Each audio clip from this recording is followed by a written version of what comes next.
A lot of people think they might be aggressive, but they are not. They can turn on a dime, yes, but they're kind of like big puppy dogs. Our mission here at San Antonio Zoo is to secure a future for wildlife. So that doesn't just mean wildlife here within the gates of the zoo. That means wildlife everywhere across the globe. We represent a wide variety of endangered or threatened animals, and a big part of this is to hopefully influence those that come to the zoo that they can make small changes in their life to make a big impact for the animals that are potentially overseas or in areas that you and I may never get to and be able to see in real life. But we can come here at the zoo and see things like our critically endangered western lowland gorillas and make those changes in order to save that species and all the species that we have here.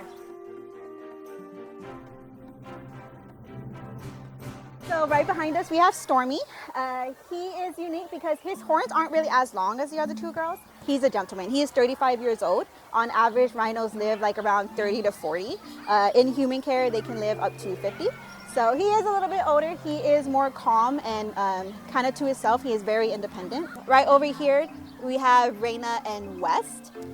She is really spicy, so she has a big personality.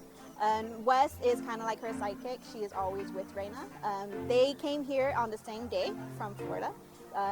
So like they were the best of friends. West is kind of more laid back, where Rhino kind of calls the shots for her. Their horns are made of keratin, just like our fingernails, and they like to shape it to however they want. So they're rub it against the wires, they're sharpen it against the wooden pillars. That is an easy way to tell who is who. Fortunately, I grew up in the Steve Irwin area, and I remember watching him on TV and thinking like, God, this guy is so cool. Like he kind of inspired me to like not only talk about wildlife to guests, but also educate them about conservation and make them understand why it's so important. These 3 rhinos are part of an SSP program, a species survival plan. So those guys are specialized in genetic diversity. So what we do, we put glitter inside a banana, and that tells us whose poop is who. So we're gathering up their poops every Tuesday, Thursday, and Saturday, and then we send them off to a lab, and then we get results back to see how their hormone levels are going, and then we kind of put it in a chart to see what is the highest probability for them to mate, and we can best prepare for that. So a big part of the conservation message that we have here is to go ahead and spread awareness of the plight of what's happening in Africa. Just like pretty much all other animals, one of the biggest threats is man, is human. So these guys unfortunately are victim of poaching quite often, and they are poached for their horns. There is this lore that the rhino horn carries magical medicinal properties, that it can heal your sickness, it can do all these amazing things, but it would be the exact same thing as cutting off your fingernail clippings and then eating them. We know that that doesn't hold any medicinal properties, but unfortunately these are things that have happened for years and years and years. I just think they're amazing animals. A lot of people should know more about rhinos and what they do for their habitat that they live in. So these guys are keystone species, which means that they are the main ones that are making their environment go around. So they're grazing, they're taking out the topsoil for plants to grow more, they're dispersing seeds whenever they're grazing. They make their own wallows. That is another water source for the animals that are in their habitat. So that's why these guys are so special and very, very important to the environment where they're from.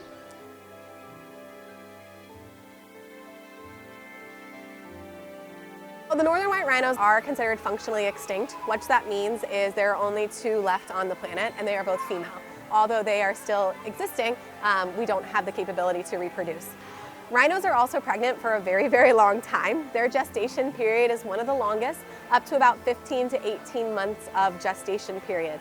After that, the mother rhino won't be ready to have another calf for about 2 to 3 years.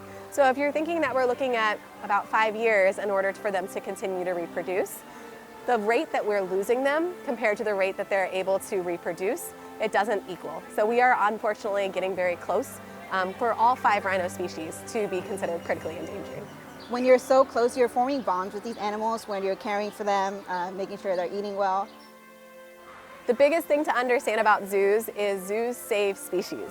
We are here for a reason. We are a part of the Association of Zoos and Aquariums. Being a part of that and being accredited by the AZA, it also comes with that higher calling that we are here to help the natural world and to provide these animals with a place to live.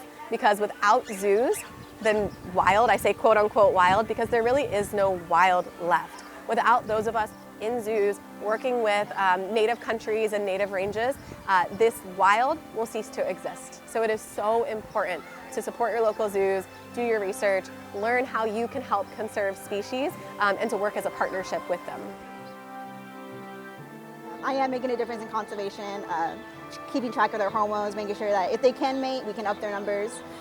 Yeah, I just love my job, so. Even if one person hears the message and they receive it and they want to do something about it, that one person will make a difference. That one person is going to affect 10 people who are going to affect 15 people, 20 people, and again, that ripple, trickle down effect is going to make a change.